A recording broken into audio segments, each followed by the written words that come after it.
Welcome back, familiar, to Northside LDN, Caramba, and we're back. Man United 1, Ipswich 1. Interesting game. Very interesting game. I think there was a lot of things in this game that showed Man United have finally got a style of play. I think the build-up play from Mazraoui out from the back was excellent. The low absolutely cooked. And what a ball as well into Rashford for the goal within 5 minutes of the game. I think there was a lot that you can take from this game and say Man United defensively looked better. There was better passing options, more triangles, more passing lanes. Transition was better. The decision making was a lot better. Was it a perfect performance? Of course not. I think Amorim only had one training session with the players. There's definitely things that I've seen from what Amorim brought to Sporting that he's still to implement, but this is exactly the way that he started at Sporting. Made them first defensively very solid, but it took a while for Sporting Lisbon to have the whole team to know when to press, when to commit forward. There was certain things that's going to take a bit of time that with one training session, you're not going to be able to implement. There was things that were good. There's things that are not good. It seems like Amorim is looking to experiment with the players and see which players are going to work out and which players won't. Obviously, if you're a United fan or a Premier League fan, you already know which players aren't good enough. And I think he's given the players enough rope to hang themselves. I think certain players were absolutely cooking today. Absolutely cooking. I think Mazraoui was balling out. Balling out. The playing from the back, the passing, going forward. I think the low as well. The low was absolutely cooking. That first half, the low was on smoke. I can't lie. The low was cooking. That link up between Mazraoui and Amad Diallo, that kid is a talent, man. I can't lie. Amad Diallo, he's a talent, bro. The way he drops the shoulder, takes on his man, his passing as well is very, very good. There's a lot of good aspects. Also, there was a lot of bad aspects as well. There was certain aspects that was a little bit not as great. But I'm going to start with the positives. I think that goal for Rashford, Amad Diallo was absolutely cooking. The low was absolutely cooking as well. His passing and driving out from the back was absolutely cooking. Playing that wing-back role, I think it suited Amad Diallo. It suited the low. I think Mazraoui performed extremely well with his passing out from the back and the way he was just composed every single time. And the fact that Man United actually looked like they could actually play, keep possession and actually be a little bit more composed in the way that they wanted to attack. Bruno Fernandes was better, still not that great. A player I don't think is going to last. I can't lie. I don't think Bruno Fernandes is going to last because there was, when he kept it simple, it was decent, but sometimes outside of the foot, trying to all that he just does a bit too much sometimes. It's a bit too extra. Rashford, Garnacho, and Bruno Fernandes just isn't the front three that you need if you want to, play this link-up play and build up from the back and all of that the manager's trying to impose. Garnacho doesn't have the ability. He was absolutely uma merda today. Absolutely uma merda. Every single time, well, not every single time, but there was a lot of times Garnacho was on the break, and this guy just kills the attack every single time. His crossing, poor. Taking on his man at times, poor. Do you know what I'm saying? Always looking for the foul. Garnacho is poor, man. He leaves so much to be desired. Even one time when he was on the break, I think it was Bruno Fernandes played Garnacho through. He was on the break, and he literally allowed the Ipswich defender was behind Garnacho, and he caught up to him. He caught up to him. Like, this kid, he ain't that rapid. His decision-making is shocking. His shooting is shocking. His passing is shocking. His crossing is shocking. His football IQ is shocking. Really, really poor. Rashford as well, struggling to play 1-2s at times, struggling to just keep hold of possession in the first half, struggling to get other players into the game. It's just not really Rashford's game. He wants to receive the ball at the end of the attack. He doesn't want to be part of the build-up. That's not Rashford. And that's why I don't think he's going to last very long either. Maybe be an impact sub, but I don't really see it. Bruno Fernandes, I think, was better in the first half. Second half, he started doing some nonsense. Absolutely poor. Amad Diallo cooking. Amad Diallo was cooking. Mazraoui was cooking. Casemiro, some of the passing from Casemiro as well was excellent. Excellent passing from Casemiro. I think he looked extremely comfortable. I think he played well. The low was balling out. Mazraoui balling out. De Ligt played well. Evans wasn't too bad, but I think the change was was that time that Evans needed, to come off. Eriksen, Evans and Eriksen, they kind of showed their age a little bit. But overall, I think, the manager tried to go for the win, bringing on Xerxes and Rasmus. I don't think Rasmus is going to survive. He's another one I don't think is going to survive. I'll be real. Xerxes was trying to do the link-up play. He was trying to do the little 1-2s with the low. You think with time, that link-up will get better. But ultimately, Man United do have a lot of players that are just not good enough. Like, let's just keep it real. Like, the team looks better because there's an actual structure. Like, the way Man United were passing the ball around and not just snapping at everything, it wasn't just Bruno Fernandes hoofing the ball over the top, and it looked a lot more composed. Just shows the system's getting better out of certain players, but certain players should not be starting. Eriksen, for me, I don't think has really the legs to play under this manager, to be honest. Garnacho doesn't have the quality going forward. Decision making extremely poor. Rashford doesn't have the link up play. Too inconsistent in the build up. Don't think he's going to survive. Bruno, he's just too average in certain things. Like, when you actually got to play football and play from deep, Bruno Fernandes, you can see he doesn't have the ability to do that. With a build-up play, I think ultimately he's not going to survive. Amad Diallo, what a baller, what a talent, and you know what? It's good to see the kid get more minutes. I think he's a talent, man. The way he takes on his man, the way his decision making in the final third, his delivery, crossing, he played well. Casemiro balling out. I always knew Casemiro. I didn't really understand why certain Man United fans didn't really like Casemiro. I always thought Casemiro was a quality player. I blamed it more on Ten Hag than I did Casemiro, to be fair. Delo cooking, Delict played really, really well. But yeah, there's a lot of players I think he's going to give a chance. I think the game needed a Kobbie Mainoo maybe to come in instead of Bruno playing in like the 10 role. I think Kobbie Mainoo could have came on. Xerxes maybe could have came on a lot earlier. And it is what it is, man. It is what it is. Big up to everyone that's locked in. You know what I mean? I think overall it was a good game, man. I think overall it was a good game. Obviously not the result that Man United wanted. Obviously they wanted the result, obviously. But there's a lot of good things to take away from this performance. After this manager's only had one training session, and some of the players, are still getting used to this system.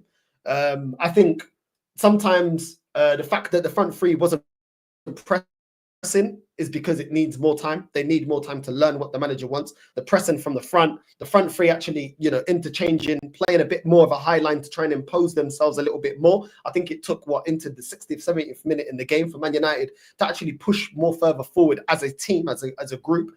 But there was a lot of good play on the counter attack, a lot of good passing, a calmness for the way that they were playing their football, passing options, which is something that they didn't have under Ten Hag. I remember Casemiro receiving the ball under Ten Hag in the midfield and having no passing options, nobody to pass to. I think ultimately, overall, there's a lot of good stuff. But overall, Man United's poor overall quality of the team, Ruben Amorim is going to need to be backed with certain players because certain players are just not good enough. That's the reality. There's only so much the system can get out of certain players. I do think once the players become more accustomed, Man United will get even better. But the way that they were building up from the back, using the wing backs, the fact that Bruno Fernandes was told to just, play the simple ball, don't try and play the Hollywood, long ball over the top, getting Mazraoui involved, getting the low involved, how calm Man United was, even when Ipswich were, pressing them further back into their box. A lot of good things. I think Man United looked a lot better as a unit, and a lot of players are looking a lot better under this system. But like I said, it's going to take time. It's definitely going to take time. But big up to everyone that's locked in. I'm going to put the link out. I'm going to put the link out to anyone that does want to jump on and have their say. But yeah, man, that performance. I think Onana. How did I forget Onana? What a flipping set. 2 saves from Onana. One of them top excellent save from Onana. The second one as well, he did really well. I think Onana really come a long way. I can't lie. Really come a long way, Onana. Bad boy save from Onana. I can't lie. But yeah, man. Yeah, I think there's a lot to, if you're a United fan, there's a lot to be impressed by. A lot of things to be happy by. I can't lie. But big up Mandem, big up AJ. You know what I'm saying? Big up my G. Kevin. Big up, man. Big up, bro. What are you saying? What do you man make of this result, man? Me, I'm not happy with the result. Mixed bag. Oh, I can hear myself. Go on. Let's go with Kevin first because he's a Man United fan. Go on. You go first, and then AJ, and then AK. For me, I'm not happy with the result. Okay. But I think we looked a lot better in terms of transitional play. We're looking better on the ball in terms of where we're linking up play with the attack. But my biggest issue is how does Garnacho keep getting more minutes every game? I'm really starting to question is it in his contract that he has to play a certain amount of minutes, just like Marcus Rashford? Because them two today, I saw no link between them two. Them two are the reason why we couldn't score goals. Rashford scored, okay, cool, but the ball came from Amad Diallo, who is our best player, by a lot, right? Amad Diallo nearly got the winner at the end. Props to him. I thought he played well. Mazraoui, bit of a slow game, but I thought he was composed on the ball. All in all, it's not a great result to start off, but you know what? I'm not gonna pin this on the manager. It's just the players really. They've not been they're just not that good. What can the manager do? He came in mid-season. When we should have sacked Ten Hag a long time ago. He should have been back with the transfer window with his own players and with his own system. Would have been given more time to implement his own system from the start of the season till now. Otherwise, we wouldn't have to deal with this Ten Hag stuff because we didn't even sign a striker. Let's not forget we don't even have a proper clinical striker. Højlund does nothing. Højlund and Xerxes cannot link with each other. They do nothing. They can't score goals. And our biggest issue is scoring goals. That's it. We just can't put the ball in the back of the net. And the lack of creativity from United, right? Okay, sorry about creativity. I don't think creativity we were bad in terms of creating chances. Yeah, I think you created quite a few. I think, but he's picking up from the mistakes of your previous manager, and that's not something that you can really hold to Ruben Amorim. No. It does seem like he's trying to give certain players a chance to show that they're not good enough. Because I think the best way, as a manager, to show a player ain't good enough, let him have some game time, and then he'll prove it to the fan base. You know what I mean? Say, okay, cool, Bruno, play as an 8 or play in a 10. Yeah, let's see if you can do it. And then his performance will dictate exactly why he'll get benched eventually. Rashford, Garnacho today has proved exactly why he should be benched next game. Because he's now, the manager is now justified based on performance. But then you look at the low, balling out. Amad Diallo, balling out. Mazraoui, balling out. Casemiro, excellent today. Excellent today from him. Do you know what I'm saying? Evans was decent. De Ligt played really, really well. Onana, some really good saves from Onana today. Yeah. Really, if it wasn't for Onana, you know what I mean? You didn't really give away much. But his two big saves were top draw saves. The goal from Omar Hutchinson was class. I just can't I can't fault Onana for that. That's a really, really nice goal that he scored. But then it goes to show when we scored, I thought from that period onwards, from when United scored, from when till Ipswich scored, I thought we were on the back foot.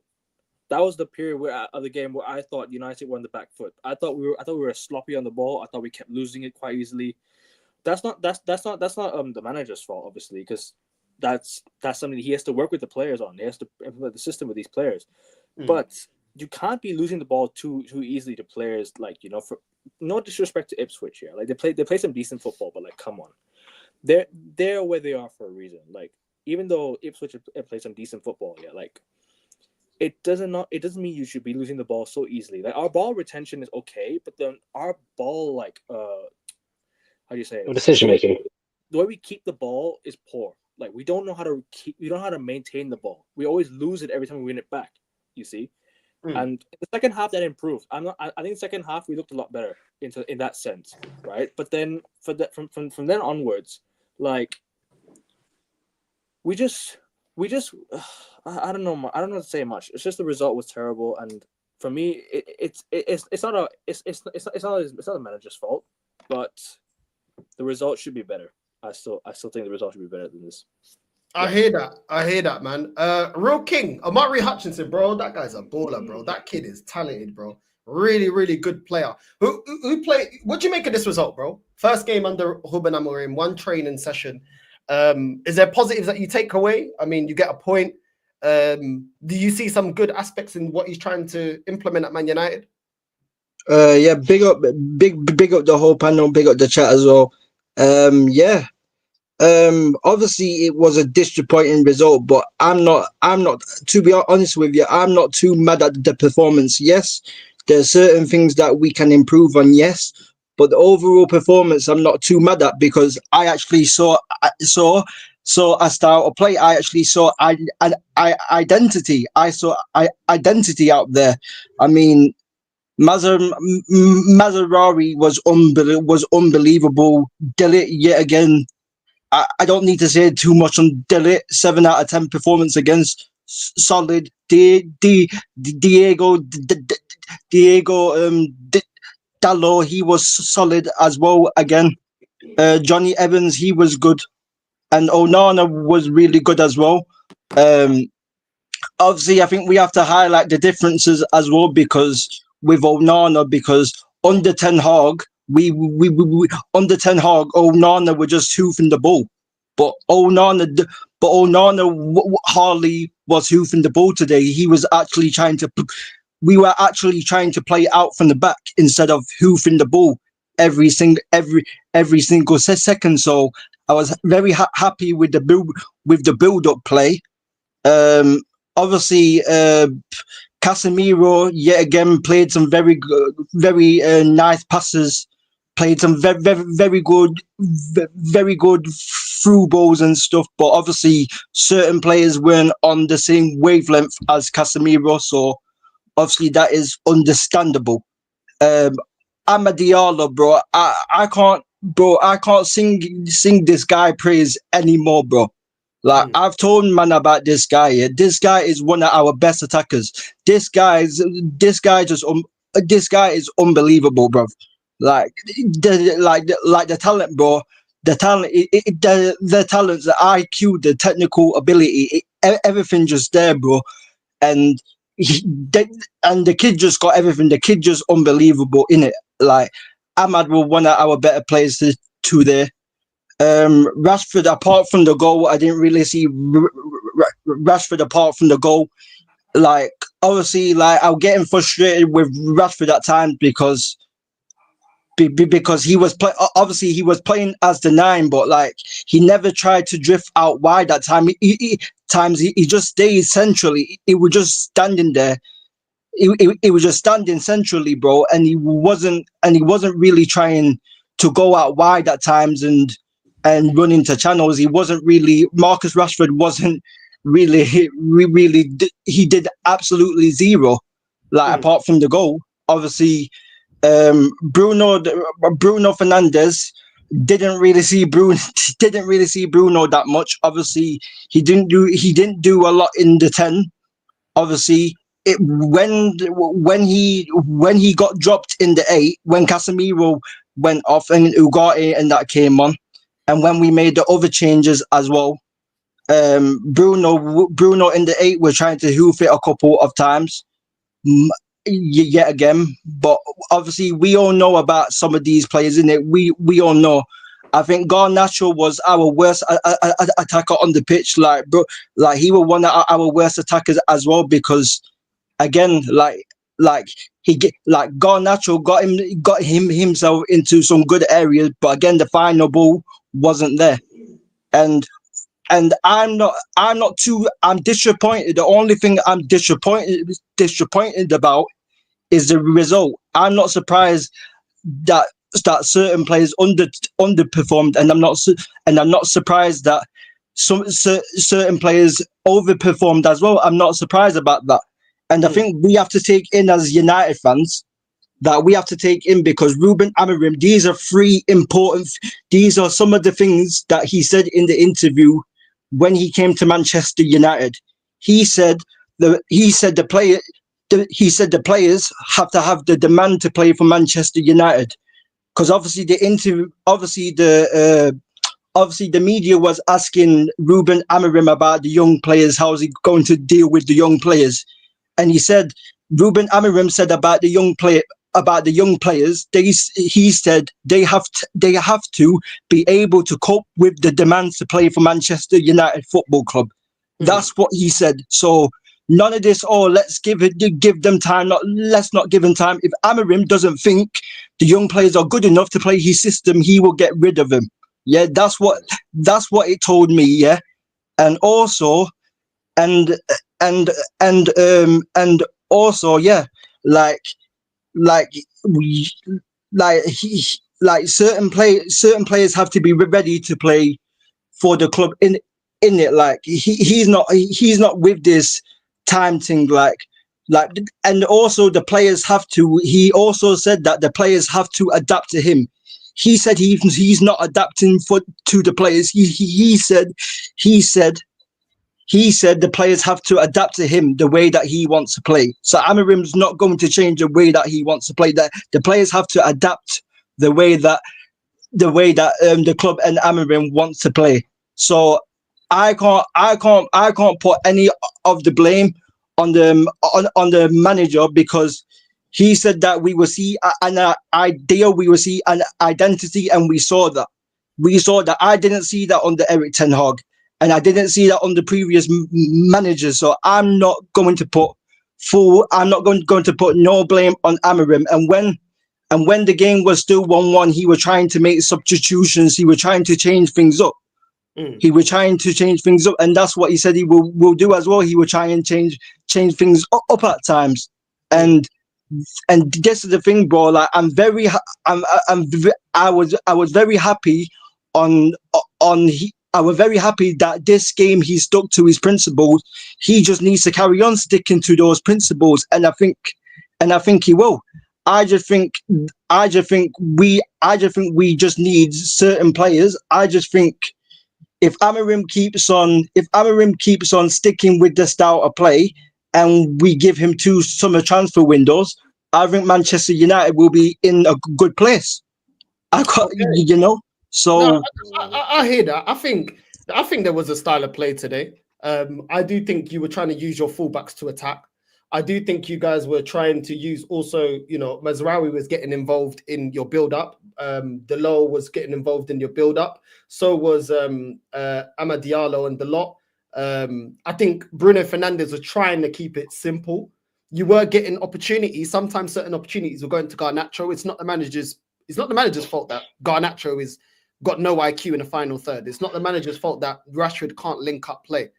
Do you know what I mean? But he has to learn a little bit from this as well. Kobbie Mainoo needs to be starting. Maybe you give Mason Mount a couple of games, see if he's going to sink or swim under this system. It's not his fault. The fact that Eriksen as well doesn't really have the legs. Let's just keep it real.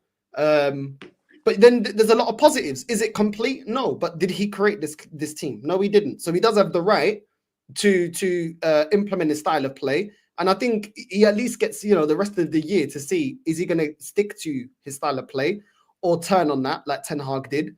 And if certain players can do it, I think a bunch of your players ain't going to make it under this system. But is it really Amorim's system that's a problem, or really is it the individuals that were brought into the club before Amorim got here? I think more it's the players that are already here that can't adapt to his system. So I don't know, man. And for me, I think there's a lot more. It shows a lot more the lack of the quality in the team than it is Ruben Amorim not being able to implement a style of play. I think with one training session, he's done okay. I don't think it's enough for him to show, the team how to press as a team and get back into position. In one training session, I think you're asking for way too much. And for him to turn out, to get some of these players out, he needs a couple of transfer windows. He needs to be back. He needs to be able to make those decisions with the Sporting. So I do think people are being a bit too harsh on Ruben Amorim and what he produced in this performance, because I do think there's things to take away from. Let me go quickly to the Liverpool fan, then we'll go to AJ. Josh, what do you make of this? Obviously, as rivals, me, Arsenal, you, Liverpool. What do you make of Ruben Amorim as a rival looking at this performance?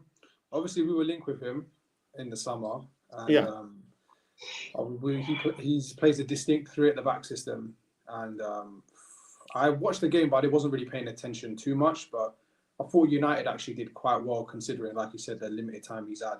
A lot of those players they're not really fit for purpose, and United's team has looked like a mishmash of random guys for the longest time. It's like they've gone down to Because they've just gone down anywhere and they've said, you, and you, we need players. Yeah, so just here's a shirt, come and play for us. And there's no real fluency in certain areas. I think for Manchester United, if they could get Xerxes and Rasmus Højlund to fusion dance, then and create one striker, I think they'll have some, because that's the type of focal point that Ruben Amorim needs. He needs someone who's really strong, who can win his 50-50s, but also got really good work rate, as well as and you don't even really need decent finishing in that respect, but that type of profile of striker that they need. And Xerxes has got the hold up play, but he's really lazy. And Rasmus Højlund doesn't really win any 50-50s, but he's got good work rate.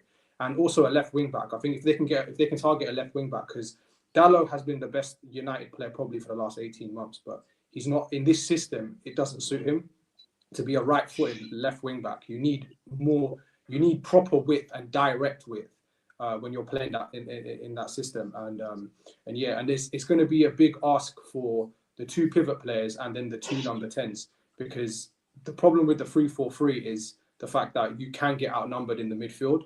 So that's going to be the key focal point. The two number 10s who can drop into space, and the two pivot players. You're going to have pivot players that are basically the perfect midfielder. You're going to need players like Camavinga, you know what I mean? Guys who are really competent on the ball, really good physically, and they've got a lot of energy. So I think there's a big job on his hands. But one benefit for Man United fans is that there's no chance of them getting relegated. So really and truly, this current state of affairs, the season is a throwaway, and Ruben can just come in and just test the waters, assess his squad, implement some tactics, and do what Ten Hag never did, which is establish foundations. And the same thing for Klopp. But when we had Klopp, because we've been in a similar situation in 2015, we sacked Brendan, and Klopp basically got an entire season to do what he wanted, and he kept flirting between 4-3-3 with a false 9 and 4-2-3-1 with a focal point and a 10. And we ended up with the false 9 because we had that season to do that, to experiment and judge how we want to go forward. So I think it's a good look for Man United. But I will say this though, I'm quite impressed with Ipswich. Obviously, we played them in the beginning of the season, but I've seen a couple of games, and Kieran McKenna is a very good coach as well. I think he deserves some flowers as well. As Ruben did to set stuff up, you could see, especially after they went 1-0 down, you could see how well Ipswich were trying to press the matter. They were building up the ball, playing the ball through the lines. Omari Hutchinson scored an absolute cracking goal. Onana with a few saves, but yeah, I think Kieran McKenna deserves a lot of praise for how he set up Ipswich today. They were quite they did as well. 100%. Yep, 100. I think they passed the ball around really, really well. And Man United are going up against the Ipswich team that's had this manager for a while. They know how to play their role. You know what I mean? There was times where Man United had to just sit back, but I think the defensive shape was really, really good for Man United. But at the same time, this Ipswich team has been under their manager for how much longer? You know, they're way more comfortable in the system, whereas Man United players are still first time they're playing this system. So at time, I do think Ipswich looked better, but they're supposed to. They've been under their regime a lot longer. The players are way more comfortable in the way that the manager wants to play. But I agree with you, Josh, the way Omari Hutchinson, bro, not even just the goal. He's a baller. Bro, he'll drop in deep. He'll just spin man on a half turn, release the ball, get back into space, pass it on again. Bro, he's a really good player, man. But the whole team, even the centre backs, even Twanzebe, bro, he actually looked competent. He weren't looking as competent at Man United. Yeah. Man, he had all his social, man. No one was looking good under him. Yeah, and one thing that Ruben Amorim did mention in the interview as well is that one thing that he didn't mention is that obviously is to not to give too much detail to the players, because we see a lot in football in general. We see a lot of managers giving too much detail to players and trying to micromanage them and doing all of this stuff. And Ruben Amorim basically said that you can't let the players in on every single detail, or otherwise they get confused. And that's what it is. That's what people have to remember as well, because Erik ten Hag at times was giving some of these players who are good enough to play for Manchester United too many instructions, wasn't allowing them to play. So that's what you have to take into account as well. But yeah, obviously, like Ipswich played well as well. Hudson and Delap as well. These men are decent players, in it. Like, obviously, it's the first time I've seen that Amari Hudson, but yeah, he looked very good for them, and Delap did as well. But yeah, like I'm just happy that my manager is saying all the right stuff, and he's implemented the style of play, but he just needs to continue that, because like Northside said, I don't want him to go back on the principles that Eric Ten Hag did. We have to stick to the principles, and he has to stick to what he said about the players have to adapt to him. And he's not adapting to the players. The players have got to adapt to him. And that's it. He just needs to learn from what's going forward. I think, obviously, I'm not a Man United fan, but if I was a United fan, if I continue to see Garnacho starting, then you have reason to start talking and saying, okay, what are you seeing that we're not seeing, because this ain't working. If you continue, like even Xerxes, he wasn't amazing in terms of goal scoring, but when he came on, he was actually trying to link up play. So he's actually trying to play to the manager's style. He should be playing over someone like Rashford. After the goal, what did Rashford really do? Like, he was anonymous. You know, if you go into Rashford normally does. If you go into the next transfer window, or even in the summer, and he doesn't identify the right players, and I agree with Josh, he doesn't get the right player to play in the pivot with Casemiro. Casemiro suits this system. If he doesn't get the right player, then you've got reason to actually complain. At the moment, he's obviously testing. Let him test, like Josh said. Yeah, but then when you see him repeatedly making the same mistakes, I think that's when you start saying, okay, Ten Hag, you're doing the Ten Hag thing now. Like, is there favorites here? How come certain players are getting more minutes? Why is Kobe Mainoo not in? Why is Mason Mount not getting an opportunity to maybe show what he can do under this system? Then you have more reasons. Based on one game, it seems quite divided from what I saw in the chat. Some Man United are like, this was rubbish. Others are like, nah, give it time. I think more give it time, because he's shown that his system actually does work. Yeah, and it didn't just work in the Portuguese league. He won games also in the Champions League. And everybody already knew what kind of job he was taking over. Most of these players you guys don't rate. So how much can a manager really get out of it? Like, Klopp was able to turn that Liverpool team into what he wanted. So was flipping Pep. So I think the guy deserves a bit more time than just straight away, Man United didn't get the win against Ipswich. Ipswich are a good team. AJ, what do you make of this? Mixed bag, because there's some things that were really good, because like how Manchester United looked off the ball, like it was a vast improvement from Ten Hag, and he even improved a little bit on what Ruud van Nistelrooy did. But on the ball, I didn't like how certain things looked. And that's more on the players. But with what you said about Ipswich, yes, they've been under Kieran McKenna for longer, but Man United have a way better squad than Ipswich. So it's kind of, on one hand, yes, Ruben Amorim does deserve credit for making that Man United look like a football team. But on the other hand, they have a long way to go. And for everyone that was talking about Garnacho, young player, the best young player since what? Nah, he's rubbish. He's absolutely terrible.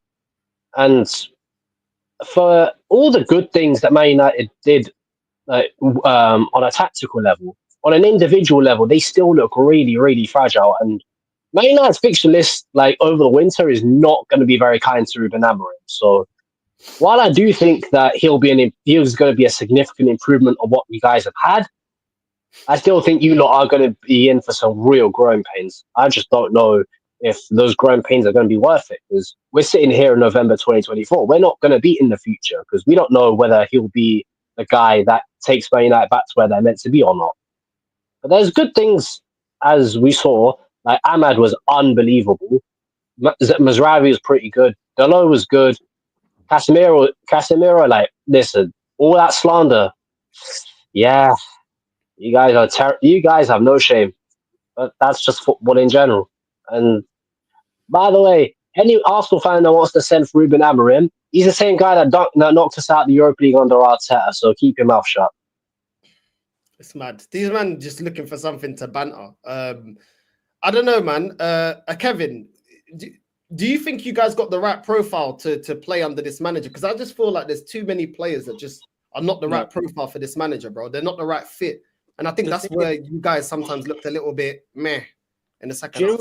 Do you know what it is, bro? The reason why I'm upset is because we still have the current, we still have players at the club. It's not more like, you know, I wouldn't have been upset if it was Ruben Amorim's new players. Like if he had gotten any new players himself, I wouldn't have been as upset.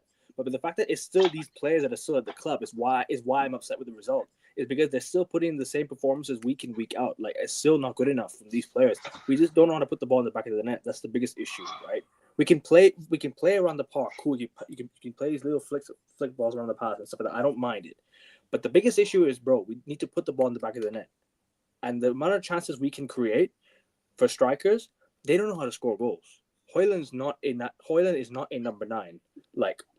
He's a number 9, but he's not a proper number 9 that we need at the club. We need someone like a Gyökeres, someone who's played under Amorim, someone who can someone that understands his system. Because if you have players playing the through ball to him, he can make the running behind. He's that perfect number 9 that you need. You need a striker to get him behind that can play against high line, right? And in the Premier League, a lot of teams play a high line. So he'll suit the Premier League very well. And also you've got you also need, for me, a left wing back. Because Luke Shaw, right, for me, the guy is never fit. So he's rubbish, by the way. He's rubbish, bro. And obviously it's his first game back. So I still don't rate him anyways, but we need a left wing back in January. Go and sign someone it might be crazy, but it might not be United standard. Kirkes from Bournemouth, he's decent, right? Someone that's cheap in January. So you need a cheap option because we can't go and get some expensive left wing back in January. No, Theo Hernandez is not available. Bro, just convert Marcus Rashford into a left wing back.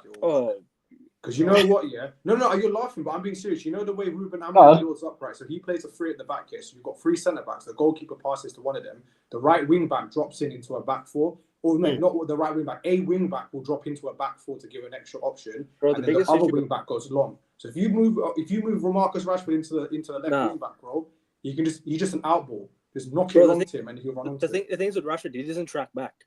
That's the biggest issue. He doesn't track back. So that's why he can't play left wing-back. He doesn't try something in it. I don't think he can link up though, because I think a lot of times in the first half, he was initiating a lot of the counter attacks and he was playing little 1-2s with Eriksen and other players. I don't see Marcus Rashford doing that when they're getting pressed back. I was about to say Marcus Houston, yeah. It's not like he could do worse. He'll probably be better, you know. What is he, like 45? Three players that will cook under Ruben Amorim. One is Lenny Yoro, the other is Ahmad, and the third one will surprise you is Mason Mount. Those 3 will cook.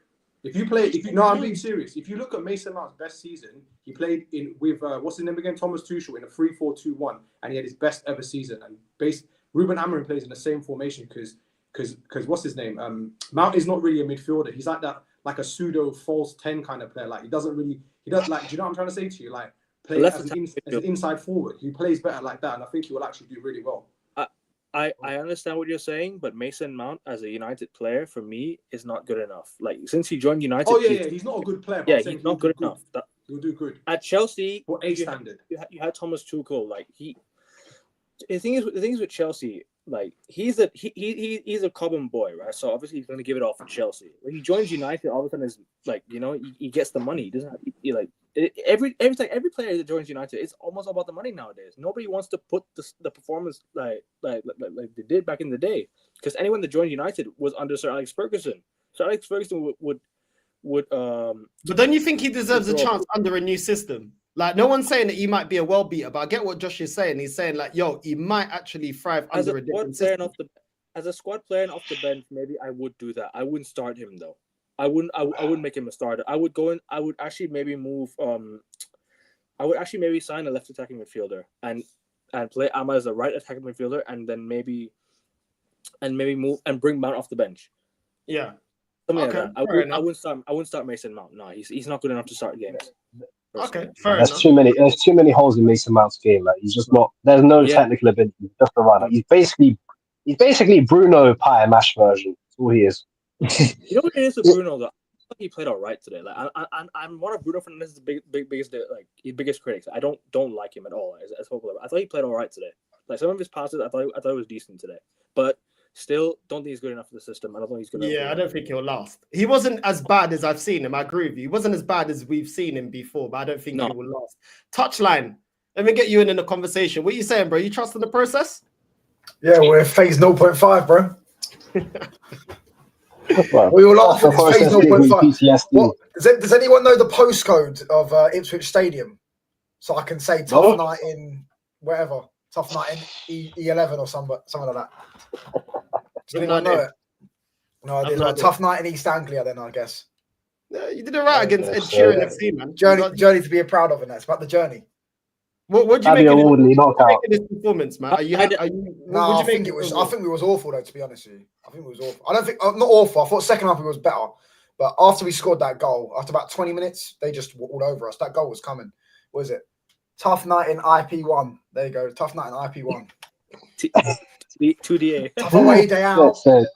So there was nothing about today's performance that you liked. There was nothing about the performance. I liked Ahmad and Onana. That's about it. But when a goalkeeper has a good game, you know it's not a great performance, is it? But I thought Ahmad was brilliant. Yeah. I don't know. Other than that, I'd be disappointed. But at least you could see though today who's gonna thrive in the system and who's not, sort of thing. Because you saw with Garnacho, oh my gosh, Jesus is Lord. Yeah, the less said about that performance, the better, bro. I kind of disagree with you. Like, I understand, yeah, that like the performance wasn't incredible. I don't think anyone's saying this was an incredible performance, but I do think there's positives in the way that you guys played. I can't lie. Like, your whole team has not been coached, bro. Ollie wasn't a proper coach. Your last coach wasn't a proper coach. Your team is in disarray. They've had no identity, no coaching in where to be, off the ball, on the ball, defensive shape, how to build out from the back. Like, your manager had to come in and establish a lot, yeah. And I did see the way that you were kicking up, like starting counterattacks using Delo, using Amad Diallo, trying to get Garnacho service. You obviously got Rashford the goal.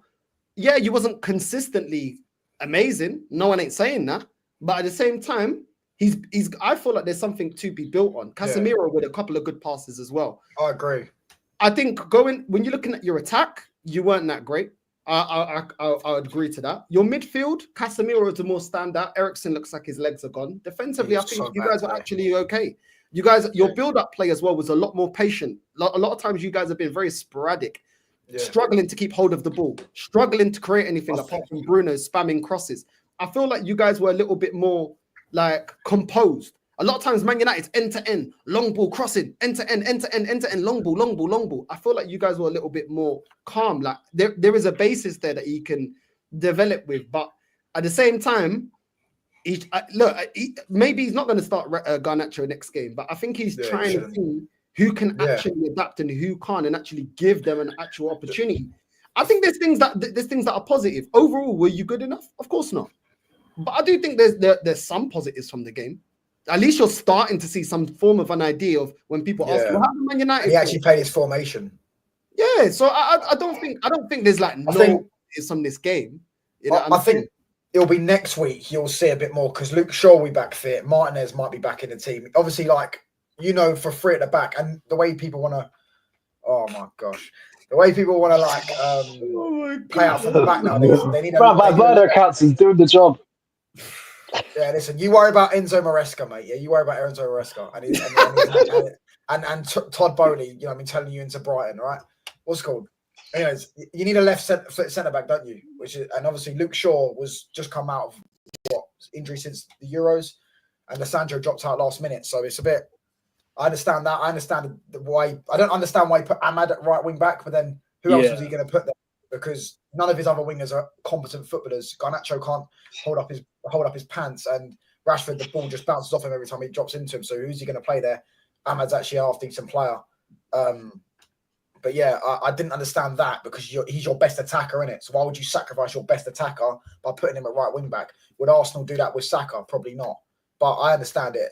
You know, it's his first game, innit? At the end of the day, the one thing I'm happy is that he tried what he wants to do. He didn't come in and try and play a 4-2-3-1 or so. He tried to implement what he wants to do, his formation, his style. But yeah, I also didn't like Eriksen starting. I thought Ugarte would have been better for this game because he's got more legs. Right. Would you? I know Kobe Mainoo's coming back from an injury, isn't it? Yeah, on the bench. Yeah, so he's come back from an injury. He's kind of trying to like bring him into the team slowly, isn't it? I think going forward, he definitely needs to play him instead of Bruno Fernandes position. I think you guys with Kobe Mainoo there instead of Bruno Fernandes, I think you'd be looking a lot better going forward. Because I think Kobe Mainoo actually suits this style of play. Like his link-up play is very good on the half turn. He's actually got IQ. He can dribble with the ball. I think he's a very, very good player. I think him playing over Bruno Fernandes, I think you guys going forward would be a lot better.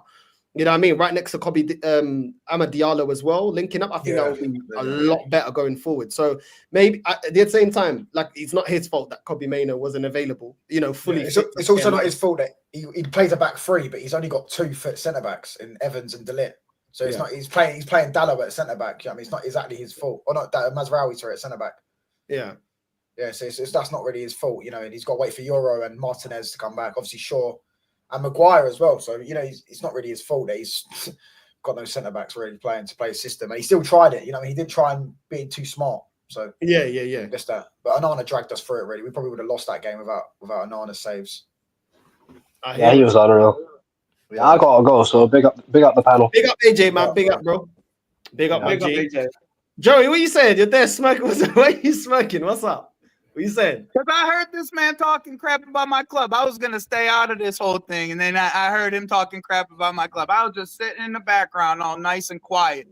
Like, I wasn't going to say nothing. I just said worry about Maresca, innit? Hey, bud. Hey. I told you earlier this week, bud. You were getting a draw. I told you earlier this week. Did he?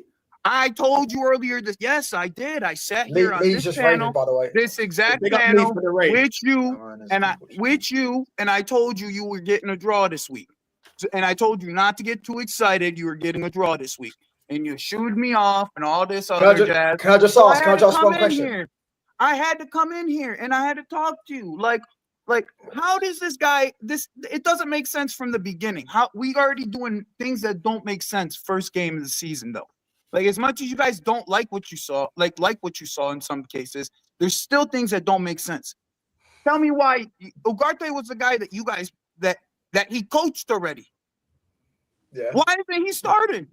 Because he wanted a ball progressor. He wanted a ball progressor probably.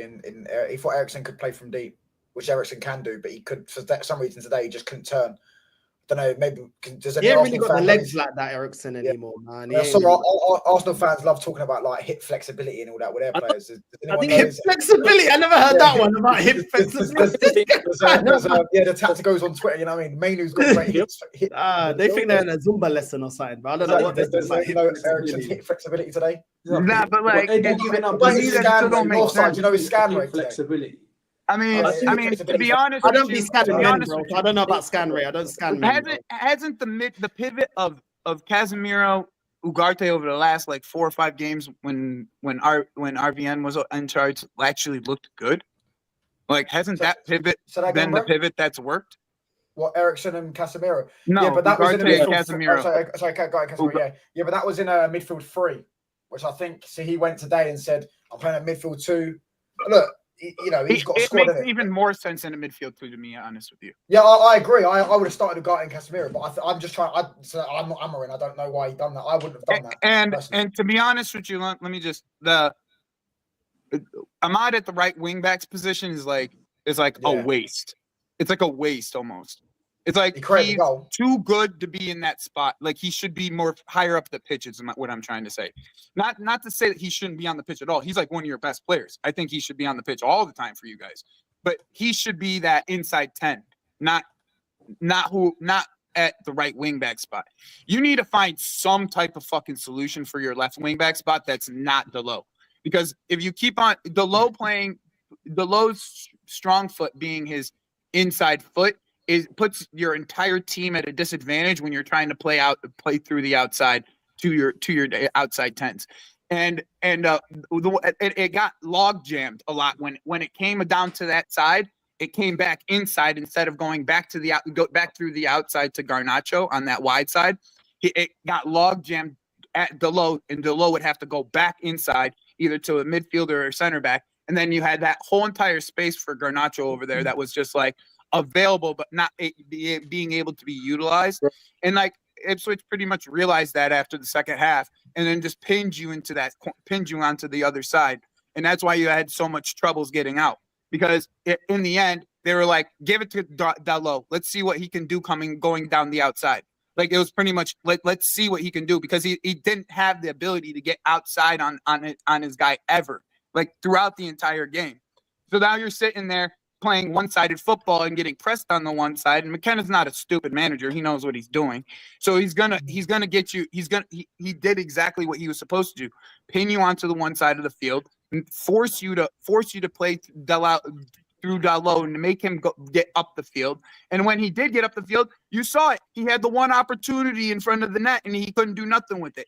He had the inside. He had the opportunity to shoot with his inside foot, and he couldn't do nothing with it. It was like, or his outside foot. Excuse me. He had the shot from on the outside, and he couldn't do anything with it. But that's exactly how you beat that. What he would beat what Ipswich was doing. Because Dalot had all the room in the world to go roam that side of the pitch, and he just wouldn't, because he didn't feel comfortable on that outside foot, like being able to put any crosses in. What you're saying. The only thing I would disagree with is Dalot is fine there if they're playing Kobbie Mainoo on a 10. Then I think that's fine. If they play Kobbie in the 10 and then they play Dalot on the right wing, I think that's fine, because Dalot offers a lot, and Kobbie Mainoo is a very creative number 10. I think he's a big talent. If that's the way that they get both of them in the team, I think that's okay. The only reason I could agree with that is because he is a little bit more mobile, like to Bruno, like getting from wing to wing, like he's a little bit more mobile. So like I could see that, but at the same time, it's so like when you have those wide wing backs, the whole idea for them is to be able to expand the length of the pitch, right? Like you want the pitch to be as wide as possible when you have those wing backs. So, like, when you have a guy who can't use his left foot on a consistent basis, like, he's not as confident on that left foot, and he's on that left-hand side, and he's up the pitch on that left-hand side. The only thing he knows he can do is cut back inside to his strong foot. Who you talking about? Dalot? Yeah. No. I was talking about Amad Diallo. Sorry, No. I know. But even then, you're talking about Diallo having to come into those, come back and drop deep to pick up the ball, and then still come and fill that area. That area still has to be filled by somebody, because that's how you expand the pitch from end to end, and that's exactly what he wants. So like here's the thing: in January, if they go and get like Aït-Nouri, which is like the perfect idea of a player that they could get for that spot. If they get Aït-Nouri for that left wing back spot, they'll be straight. Like, this team will work. Like, it actually will work, especially with the players that they have in the inside 10s that they could potentially play in those inside 10s. It will work, but it's just making sure that you have enough cover for that left wing back spot coming throughout the rest of the season. I think Ahmad was utilized really poorly today, though. He could have been in the he could have been the right attacking midfielder, right? Because where he was strongest was towards the edge of the opposition box. So where his strongest game was where he was taking players on and getting inside the box, right? That was where his game. That's where his game is the best. Like, you play him towards like the edge of the box, and the right inside half space is where he's like. That's what I mean. Like the first goal we scored, right? Amad Diallo was taking players on. Why? Because he was at the halfway line making runs in behind. That's where his best game is. Yeah. And personally, for me, that's where I think he's been utilized poorly. I'm not going to pin that on the manager because we don't have a wing back right now. The thing is,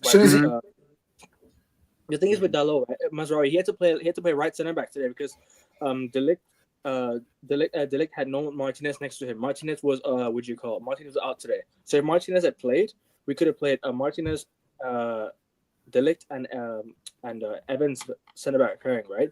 With Mazraoui at the right wing back. So then that's where Amad Diallo had to be forced back. That's where I'm gonna be honest with you. I don't think Mazraoui. I think moving Mazraoui is not. I don't think you're gonna. I think you're getting a really solid. Like, him in that position is extremely solid because of his wide defending capabilities. It's just like as good as it gets in the Premier League right now. Like, him defending in wide areas is fantastic. Yeah. But like, I think personally, I think Dalot on the right hand side being able to use a strong foot on that wide area, and then you have to try to get somebody that's left-footed to be able to play on that left wing back spot until January. Like, that's literally all you can do. The Like, biggest issue I have with Dalot is, bro, that he gets played in behind too easily. Like, he gets caught at that. He gets caught quite easily. Yeah, but as a wing back, that's not a problem. No. Do you know with Ahmad, yeah? As soon as he went to the wing, in the last minute of the game, he gets the ball on the wing and he dribbles past 3 players and has a shot. Yeah. In the Like, box, but that's what he has that capability. But that's why I think playing him much more advanced gives him the capability of doing that more on a consistent basis. And one of the things about that comment as well, yeah, that guy said, obviously talking about Garnacho, trans 17, played that long. That's one thing I did say. I don't think his subs were good today. I think his subs were bad.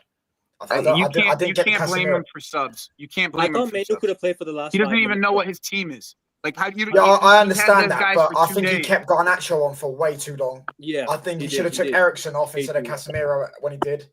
I think them 2 things I didn't like. I didn't really agree with bringing the Hoyland on as well. See, to me, those are like the types of things that you can't really judge him on just yet. Like, you have to give the guy at least like. No, of course, like he'll 5 games before you see what type of rotation he is. He has to understand his team first. But like to me, the one worrying part was like, why didn't you start the one guy that knows this? I don't care what type of you need a ball. He's the guy who knows the system already. So you play the one guy that knows the system already. Like, it just like, to me, that's worrying. Like, especially if he doesn't start the next game, especially. Like, if you don't see Ugarte the next game, that's worrying. Because, like, what does he, like, at that point, you're just saying, oh, it's you Casemiro and him are one and the same, so they can't play together. When realistically, they probably should be playing together. Like it's just what it is. And Casemiro is a better ball progressor than people give him credit for. It's that's just, like, it's just the aspect of him. Now, you're asking him to the ball progress and do the whole, like, roaming defensive work. On the ball. Well, it's the roaming defensive work, and then once you pick up the ball and you're the roaming defensive player, you're looking to get the ball, exit the ball as quickly as possible so you don't get pressed. You're not supposed to be the guy looking to exit the ball to the next player. You're looking to get that quick pass so that player can progress the ball quickly. Most of the time, at least. For me, I'm just hoping that we can bring Lenny Oro back in. We can bring Lenny Oro to the team quickly because I want to see him. I want to see how he's not going to be. You don't think quickly with him, bro. You just want to make sure he can get back into ramp him up into a shape where he can be able to play again. Because he still has had a good amount of time off now. What I mean is try to integrate him into the team. Like, try to put him into the system because obviously he's still not fit when he comes back. He's not. Was he on the bench today, by the way? No, he wasn't. No. He didn't travel with the team. So what I want to do is I hope he can try to, when Lenny Oro is fully fit or fully match fit, when he's ready to get some minutes, I want to see him try play next to De Ligt and Martinez because I want to see him like in the right center back position because obviously I've seen a bit of him in preseason. Obviously, he got injured against Arsenal, so I couldn't really judge him off of 2 preseason games. But from what I saw, it was a bit promising. So, I mean, bro, you got one of the best center back talents in the world right now. When you're talking about, I told you he will cook, man. I think he's one of the best center back talents in the world. You just got. I mean, the thing is he's also extremely young, so like you can't put the type of pressure that you want to put on him right away. Can't be that way. Like, you got to ease them into this thing. I mean, think about what happened with Saliba, just to use for an example. Like, he was probably ready to go right away. Like, they probably could have used him that first 2 seasons in Arteta, right? Yeah. But they didn't push him to that. They didn't push him to that, right? Like, and it ended up benefiting him in the end. Because if he was in that shit fucking team that they had those first 2 years, who knows what type of confidence that type of player has throughout the rest of his career. And to me, I think it was the right thing to do. For Arsenal fans, they would tell me I'm a dumbass. But but the type of pressure you're putting on these 19-year-old kid, you know what I'm saying? To come in and be the number 1 at Manchester United right away is like, that's why I think you having Mazraoui be the starter there and then having Euro come in as a piece one every other game kind of situation. In the situation against like Ipswich would have been a good game for him to come and play. Like Southampton, some of these other teams, but not like the big games. You go and you put him in there. I know he's a big signing for you guys, but he's just coming off an injury and he's learning a new system and he's 20 years old. You're gonna expect mistakes from the kid then, like right away. I hear that. Yeah, but you have to. I wanted to touch on Liverpool. I actually didn't see the game because I was finished. Went to my cousin's birthday. I had too many drinks. Can't lie. Josh, 3-2. What are you saying about you lot's performance today? Before I say anything, I'm ecstatic with the result. And obviously, like the 3 points is what matters right now. But as far as optics are concerned, it's not looking good, bro. It weren't looking good. For a few reasons. What really bothered me was I saw a clip on this circling with the Aldi own brand, Daniel Levy on AFTV talking about there's Liverpool got 17 players traveling away, and it's like, and that's what's going to affect them. And what peed me off was the fact that he's actually kind of right, because the team that we fielded, we allow Southampton way too much respect in midfield. We played in midfield wise. We were very toothless. Tyler Diblin, the big Nigerian fellow whose name I forget, they were able to drop the shoulder way too many times and skip past players. And overall, the way we were going forward as well was very, I know slot like slow build up, but we needed a little bit more intensity, because before we scored, we were pushing Southampton back into their third, and we really didn't create enough. But we got a goal out of a very fortunate goal. They were building up from the back. Szoboszlai dings it off the post and it goes in, and then just like that.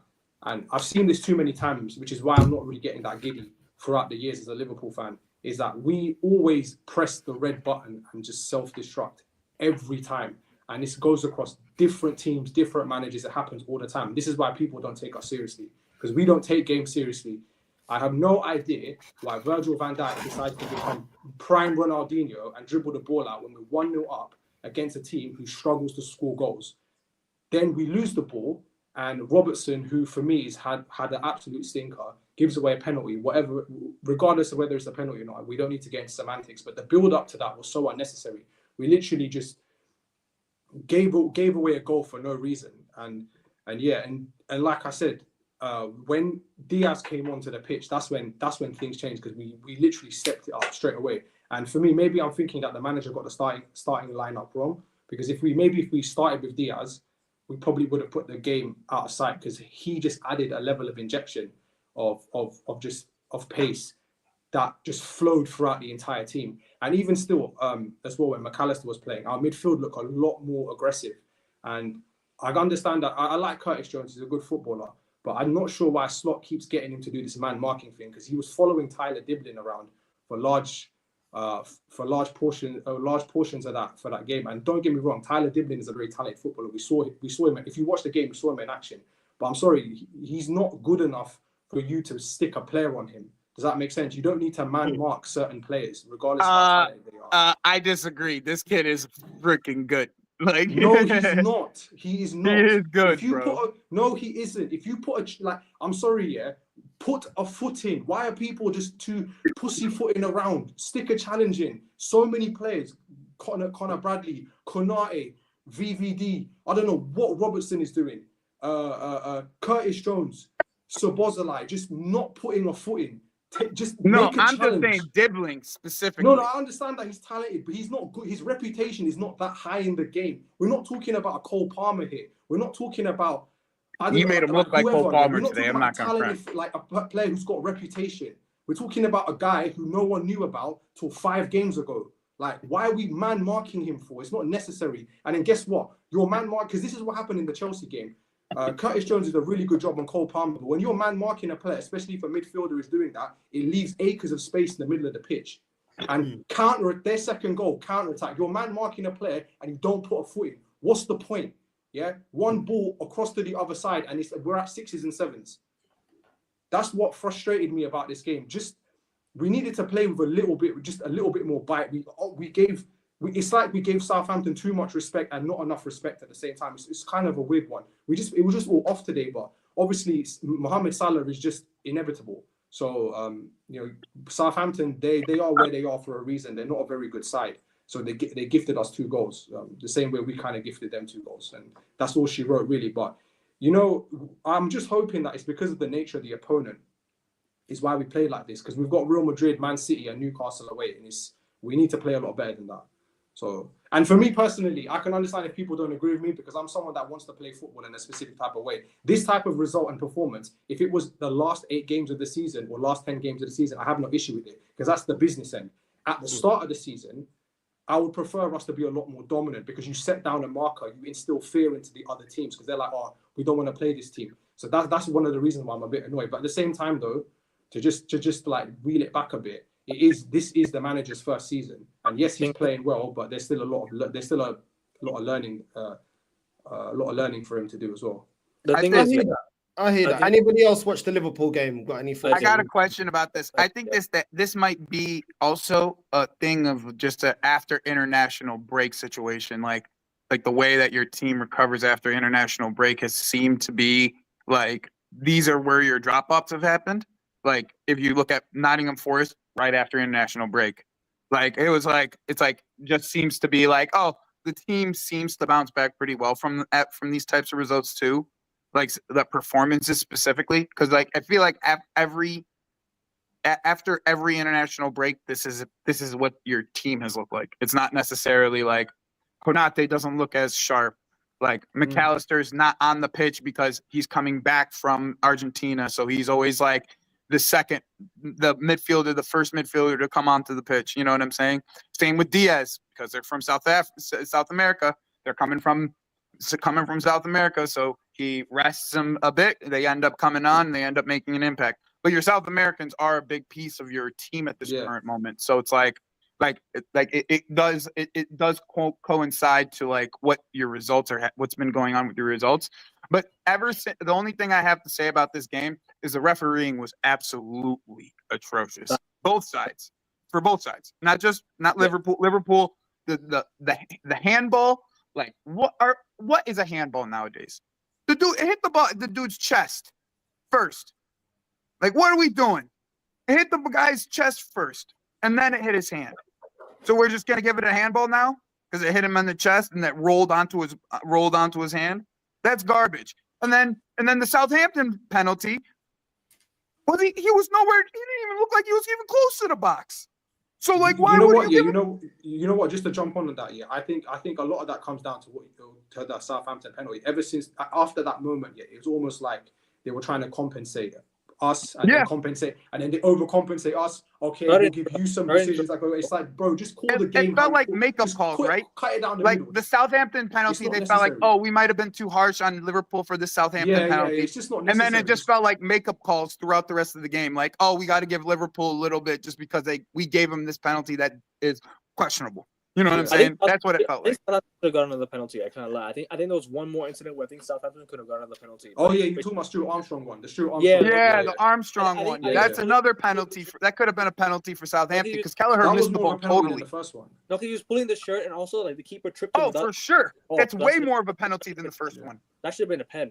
I think, but also, I think just, bro. Also, I need to mention the goalkeeper of Southampton. Like, what was he on? Like, real talk. Like that was terrible goalkeeping. Like for the second goal as well, for Liverpool's second goal. Yeah. Don't know why. McCarthy is not that great though, so that is what it is. It's self-explanatory at that point. I don't know still why he had to come off his line. That's like I don't. Well, bro, he came off his line and went left. Like it was like, exactly. Where are you going, bro? Like where are you going? He missed the ball completely, bro. Like, just I don't know. Bro, Northside. I swear you're gonna laugh hysterically when you watch this Salah goal. I need to watch it. Guys. Oh my God, you're gonna watch. You're gonna see this keeper. You're gonna be like, where the hell did this guy go? Do you know what it reminds? Do you know what goal? The invisibility. It looked like Salah's touch scored. It didn't even look like a. Yeah, it did. It was a bad touch. It was like a bad touch, and the touch rolled into the net. That's what it looked like. Yeah, it was a mad goal. It reminded me of Didier Drogba's winner against Arsenal in the FA Cup semi-final. Why you gotta bring that up though? No, it was similar to it. I'm not. I said that. This guy, what you to bring that up for, bro?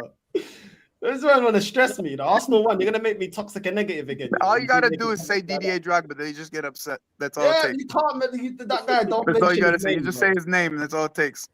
Don't say his name, bro. That guy was the boogeyman, bro. I swear down, that guy snapped us up every single time. No, what it reminded me of was the way the goal happened, the way the keeper had to come up for the ball. That's what it reminded me of. It's not the way the goal happened. It's like the way the keeper missed the ball. Like I was like that. Nah, The Northside, keeper- go pull that shit up for yourself. No, seriously, go watch that shit real quick. Yeah, That you shit, should. like you're gonna laugh, bro. It's hysterical, like what the goalie did. It's actually hysterical. He goes out to the side because he thinks the ball's gonna like drop into his hands, and Salah just walks in, picks it off the ball's path, and just toe pokes it past him into a wide open net. And I didn't watch the Man City game. AK, you're very quiet there. Yeah, don't think I forgot about you, Philo da puta. Yeah, what happened to you? Yeah, I'm saying, man, think you're gonna. I was just waiting for you guys to finish. That's it. Yeah. You're talking about the Liverpool game, talking about the United game, and I'm like, you know what? You just finished. Then I'll come with my piece. What's going on, AK? Chat to us, man. Chat to the people. They want to know what's going on, man. Hi, man. We want a good laugh. What's going on? Oh, bro, if you want good laughs, trust me. Go to Instagram. Go to social media right now. The memes are loading. Look at Arsenal Twitter page. They are loading right now. Bro, I'm telling you, 5 in a row. 5 in a row is, bro. But you thought you were gonna have It's five not in a row like the trophy. first time. It's not like the Five in a first row- time five that in a we row trophy. had this. We had Title. this back in 2006 when we had Stuart Pearce in charge. But the chat already, Stuart said it to you, man. As I talk about the four. Yeah, they said it already. Man was talking about 5-peat. The only 5-peat he has was 5 losses in a row, bro. Bro, if Arsenal, Man City allow Liverpool to win this league, yeah, I swear down, bro. We should be. I'll never forgive you, lot. I'll never forgive you, lot. Bro, listen, yeah, we need another. Listen, I will take anything at this point. Any form of charity, please just give it to us. I beg you. Any form of charity. You want to be rubbish? Nah, I I'll think take they're it. I winning don't it, bro. care. I'm gonna be honest. And the then thing is, Salah's please. gonna ride off to the sunset. Salah's gonna ride off through the sunset. Allison will be riding off through the sunset, and they'll have to be doing rebuilds like everybody fucking Oh, else. bro, why is this guy depressing me for? Why is he here? Why did you jump on to just depress This is me? what I do, bro. This is what I do, bro. listen. I hit people with reality, bro. This is what I do. I hit people with reality. If you don't like, I it, can't fuck wait shit. for Salah to fuck off. Honestly, I can't wait. For Nah, this. That's He loves Arabic scoring. heritage. He loves scoring. That's Arabic heritage. He loves Listen scoring to against that. my club. I gotta bro, give like. him his props. That's Arabic heritage. No way. I'm not gonna give him his props. He deserves all the props that he gets. That's an Bro, Arabic did man. you see his goals prospering today? Like, he took a in the bad Premier touch. League. That's an And it Arabic goes- man That's prospering in the what we're Premier talking League. You about. gotta give him his That's what we're props. There's a shit That's keeper. what I'm saying. The shit keeper. Yeah, it's a keeper mistake, bro. He's just inevitable, bro. I The don't know what it is worst thing about. is, yeah, he wants to stay, and we're still I don't know what we're stalling for. Like, what? If you guys win, he wants to stay at Liverpool. if If you guys he wants to win come to Man the United, title- I'll take him. The thing is, though, Nah, bro, he's going to. Liverpool They're gonna pay him Liverpool- buku money in Saudi, bro. Retarded money, bro. You He's guys my are gonna I have don't friend. think he wants to go to Saudi. He can still play at top level. when you're football. competing There's for no a Edison chance. wants to go to Saudi. Edison wants to go to Saudi. KDB can go to Saudi for all I know. Kyle Walker can piss off. I'm Back to the done real with that guy. subject. Back to the real subject. Here we go. AK, keep going. Who else we got to get rid of? I'm gonna get rid of Bernardo Silva, Kyle Walker. Then Edison will leave. Then Ake can leave. It's a long list. That Doku can leave. Yeah. That's all. These guys can leave my club. I am done with them, Lord. You done? Don't forget yourself, I'm Northside. done. There I'm we go. done. Yeah, no, I'm you done. gotta go there. I can't even lie. You gotta stay down there, bro. I can't even lie, bro. You gotta stay down there, bro. Real talk, Mad man. for you lot. I You know what I mean? I've Yeah, had enough. that's rightfully so. I'm below. Hold on, why am I? in the You middle? know- I should you know be what at the top pisses as me well. off What's about this, going though? on? You want to know Mate, what pisses me off Yeah, about this? put me at the top as well. You know. You sure? You want to know Yes. what pisses me off about this, Kings though, of England AK? and that. Kings It's of all England the and that. whining that fucking Pep's doing. It's all the whining he's doing, bro. Take responsibility, guys. He whines and complains so much, bro. Like, bro, why didn't you guys spend no money this summer? Like, you guys sat there, oh, we good. Nah, you got 30-year-old team, 30-plus-year-old team thinking you good. You ain't good. You were Their Rodri midfield FC. is not great. Bro, they were linked to Bruno Guimaraes for how long? It was Didn't Arsenal. do nothing with Man it. City. And he had a release clause as Bro, well. they were linked to Paqueta The as whole well. summer, bro.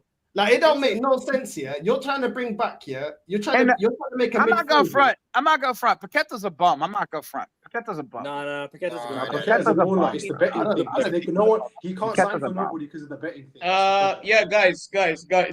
I'm gonna say this. Okay, so you don't get Paqueta, I you am- don't get look, Bruno, you don't get listen, nobody listen. then? I am not putting bring this back all Gundogan? on Pep Guardiola. I'm not. I'm putting this all on the board because you know why? Our board didn't get the signings that we needed in Pep's part of the board, the bro. previous transfer window. And guess who we got? We got Savio through and obviously Great player. Doku. Yeah, Doku, who has been absolutely shite. Not gonna lie. Gundogan. You He's been did absolutely instead shite.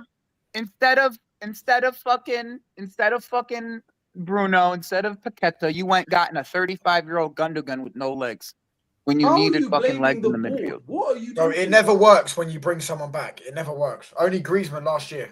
Only one. Never works. How can you blame the board? This is the same board that spent 150 million pounds on fullbacks in your second ever transfer window under Pep. What are you talking about? It's not your board.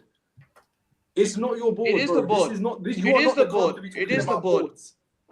Does How Pep is it want the to go board? more You of guys a? spend money The thing is though, does Pep want to and go then lie to about it. academy route? Like, because he's been playing a lot of he's been playing Rico Lewis. He wants to promote Oscar Bob. He wants to bring in the defender. I'm not gonna say his Rico name. Lewis is not a midfielder, bro. No. But the thing is, like, Man City are going down the route of like they want to bring in the academy players now. They're bringing a lot of their academy players up. But in my opinion, yeah, selling Cole Palmer was a massive mistake. Real talk. Selling Cole Palmer was a massive mistake. You guys should have kept hold of him. For Doku as well. Because he in this team right now with Exactly. Doku as well. Bloody hell. Not only that, bro, they sold Lavia for like less than 10 million like 3 years ago. Exactly. What would they be doing if they had Lavia right The thing now? is, Lavia and Palmer in this team, but they win 5 in a row comfortably. The thing is with Man City, they produce and sell talent. Like, they made 500 million off of their academy profit over the last, like, I don't know how many Yeah, years. but congratulations, dude. That's not helping you right now. That's Yeah, what it but is. it's not helping me at what all, AK's bro. saying, though. That's what AK's saying, though. Right now, like he's saying, like they've been selling and doing all this selling, and he's right. Like they sold. They had a academy team that went like 3 in a row in the U21s, like 3 straight fucking titles in the U21s. Cole Palmer was part of it. They got a right they back had at all Benfica these. that's absolutely cooking. We had Kabore. Phil Absolutely Foden. cooking. Why had is he Phil not getting a Foden, look in over Cole Walker? Palmer. Walker was finished since last season. You know what I'm Raheem saying? We don't have Diaz, to go with this guy. Douglas This Luiz. Kabore guy, yeah, is actually a very, very good footballer, man. Very, very good right. Yeah, but guess what? Oh yeah, Guess what? Delap. Delap, another one. Why did you loan Echeverry back to his club? You guys should have signed him and kept hold of Echeverry right away. And also that, why did you let go of Jan Couto? He'd have been They've been making dumb decisions. I'm telling you. They just sell and sell and sell, Kevin. and they haven't really brought in anybody to replace. I'm telling you this. some Kevin, of I'm these telling you older this. heads. It's the mistakes of the transfer committee, and we're actually paying the price for it. We actually are paying the price for our mistakes. Also, it's Pep as well, man. It's Pep as It well. is You Pep guys are too, so bro. predictable. It is Bro, Pep he's a part of the board. He makes it. Bro, I'm sorry, is yeah. Pep. Yeah, he's part of the He board gets- as well. No, but here's the going away thing, from AK. transfers, Here's bro. the This AK. team is He too chooses predictable. who gets to play, and you guys have other fullbacks that you have apart. Like But Joey, Northside said, even when he has Kabore. his players, bro, even when he has his players, they are so robotic, bro. The way that they've been playing, Bernardo Silva's been poor. He has been playing poor for club and country, bro. The way you lot are predictable. Exactly. Savio is a good player, but his end product leaves a lot to be desired. Yeah, he's very good on beating his man 1v1. His finishing, his shooting is off. Okay, it's his first year in the window. Yeah, the fact that you guys have seen the decline of Walker and you haven't gone and addressed that. Gundo comes into your club. I think he didn't even have a pre-season, and you started him straight away. He didn't look good enough, bro. I can't lie. The way you lot pass the ball, you literally just camp next to the box and pass sideways, backwards, sideways, backwards. There's no creativity. There's no one doing anything or picking up a pass. You guys are so robotic in the way that you play, bro. I can't lie. You guys have become predictable. You have become predictable in the way that you we have become predictable. It doesn't change it. They don't change it. So you can talk about individual performance of Doku, individual performance of Savio, Bernardo Silva, Walker, all these Gundo, all these players, bro. But the way that your manager's approaching games, bro, what is he changing, bro? What is he actually changing, bro? Because you guys just camp outside the box every single time, bro. Then you leave Haaland isolated in certain games. But then there's no creativity around him, bro. Like, we already know what he feeds off. That's why I'll tell you what's interesting. And I'll tell you what's interesting. We are relying on our left back in Guardiola to win us games, which cannot be the case every single game. He refuses to play on transition. It cannot be the case every single game. I mean, Haaland has to score. He refuses to play in transition, he has to score every single game. No, but he refuses to play in transition. That's the problem. This team is built to play in transition at this current moment, and he refuses to play that way. Haaland is best when he plays in transition, when he doesn't have as many people in the box trying to defend him, when he can run when he can run without the ball at players and get in behind. You guys, the problem is that now is that you don't have a midfielder like in the case of Rodri that can pick up the ball, stop the ball, and exit it better than he's the best at it. He stop the ball in its tracks, turn and exit it as quickly as possible. And without that now, it's like, where does the creativity come from? Okay, where are you? Where are you, Phil Foden? Where are you, Phil Foden? Hey, Phil Foden. He's been shocking. Where are you, bro? No, he's been shocking. Where are you? He's been shocking. I'm admitting it. I'm admitting it live on camera. He's been shocking. Ever since coming back from I don't know where. I wonder why. Either from injury or either from I don't know, God knows what. But he's been poor. And you wonder why Pep benched him from the start of the season till like about mid-season, like mid-October. Because of his poor run of form. He's not been playing. Foden. Yeah, Phil Foden. He'd been benched for like the most. He'll come, man. He'll come. He'll pick up form. No, for sure. I know that, but when? Same with De Bruyne. You need to cook now, because if he does not, then who's gonna quit for Haaland? Because one thing about City, guys, watch them in the second half of the season. They pick up, bro. They turn into machines. Of course, but they turn into machines. But what also did against Spurs is concerning. You 4-0 your own gaff is embarrassing. Like 5 in a row as well.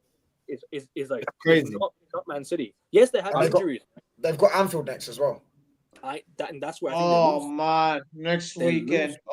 I don't think they're going to lose that though. I don't think they're going to lose that game. They're going to get destroyed. If they lose that, they Josh, you must. Oi, Josh, you must. You must. We need to win that game. My days! If we lose at Anfield, my days! That has to be a dub for Liverpool. My face on camera if they get a dub there, I will go in hiding against City. That is like a title-winning kind of situation. I will go in hiding. Right, fucking like they just need to shore up the midfield in January, and you'll be straight, Liverpool. Yeah, man, he needs to fix this before Jan, bro, because otherwise it's gonna be looking crazy, bro. Please, Arsenal, do something, man. Please. No. Listen. Forget them. Please, I don't trust them, bro. I don't trust Arsenal, man. I don't trust them, bro. I don't trust them enough, man. Bro, Northside, you let me down last year, bro. What do you mean you? What do you mean you? I'm against Arteta and Super Duper Mick in phase 5. They let me down, bro. You let me down 2 years running, bro. They let you down 2 years. They've let me down for 20 years, bro. What are you talking about? They've let me down for 20 years, bro. Come on, bro. Come on, just let you down one more year. Nah, do you know what? Yeah, Liverpool. I can't lie. Yeah, Arsenal. Obviously, I'm an Arsenal fan. I want Arsenal to win. Yeah, but at the end of the day, Liverpool. You guys have got a better coach. You guys have got players that have been there and done that in your team. So listen, you might need to do what you need to do. You guys, you got the heritage. Yeah, we flopped every time we've been in a title race. You guys at least won one prem in the title. We've never won a title race. What are you talking about? But you won the league. No, but you won the league more recently, and when you was going up against Man City, won a title race. I know, but we collapsed 8 points ahead. This is the heritage right now. So of my did club. we were 9 points Centurions. ahead of City. We went to the Etihad. We played for a draw. We lost, and then City overtook us and beat us by 1 point. I'm there with you. No, you're not there with me because Well, at least I'm you there see. with you. If you want to play the game of who's had it worse, I think I'm gonna win. You can't tell me yours is worse, bro. Yeah, I'm Yes, saying it you've won a is. Prem, you've won a Champions League in recent times. Bro, it You took know them what I mean? 30 Come years, on, bro. guys. That's what I'm You know what I talking mean? about. Took them 30 30 years, years, bro. I know, 30 but you know, years. You know that I've song seen that England's Gerard been Houllier, 30 years rest of in hurt? peace. Rafa Benitez, that Yeah, I know it, I know it. Brendan Rodgers, nah. Jurgen Klopp, and only one of them have won a league title. Come on, I need another And he one. needed You are 99 Kenny points. Dalglish. 99 points to do that. You are He only Kenny got Dalglish, 97 points and didn't win the league. Josh. You are It's Kenny crazy. Dalglish as your gaffer as well. Say again? You are Kenny Dalglish as your gaffer as well. For once, We're just gonna skip past that part, yeah, please. Let's just forget. No certain things, traumas, let's just guys. No forget. traumas, please. Be kind. Be kind. Yeah, you know what I'm saying? We're a family. We're a family, I mean, we guys. want to be talking about Jogbas and Douglashes, and then we're gonna get everybody. I mean, we could bring up painful memories no, for no. everybody, Let's talk bro. about We Super could Ah, Bowl. Joey, Bro. maybe in the next Yeah, episode. like you know what you, I'm Joey, saying? mate. We Moscow, could bring up mate. painful Moscow, memories mate. for everybody, bro. Hey, You big don't up have any everyone. painful memories. What do you mean painful memories for everyone? You don't have painful memories. What are you What you talking talking about? Moscow, what are you talking about? Yeah, Moscow, bro. Yeah, John Moscow, Terry what are you Slick. talking about? 5 league titles in the last 20 years. Come on, man. What painful memories? Oh, I got Moscow. Moscow's a painful memory. Oh, that's minor. You went and won it in Munich. Bro, if you want me to really do this, Bro. I'll just say Demba Ba, bro. If you really want me That's to do what I'm this. talking about. You Like, if you really want me to do this. No, your pain is not our pain, bro. It ain't even close. It's not. It's not Arsenal pain, bro. Arsenal's got to I go. have had it good. I've had it good. Okay, I've had it good. Okay, I've had it good. Bro, If I had it like you, I would not even be begging for another league title. I'd be like, you know what? It's okay. I've seen some good times.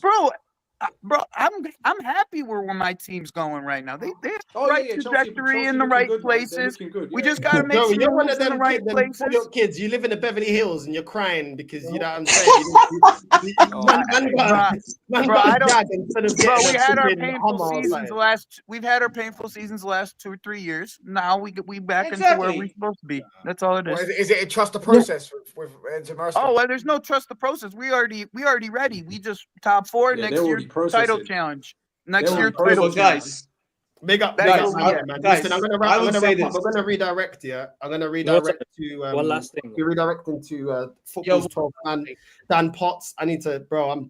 I'm shattered, bro. I can't even lie. Big up to Have everyone. a good day. Have a good rest of big your up day, to- Northside. Yeah, man. Everyone, big Take up. care, everybody. Good talking, everyone. Yeah, big up, up. Joe. One last thing. Big up.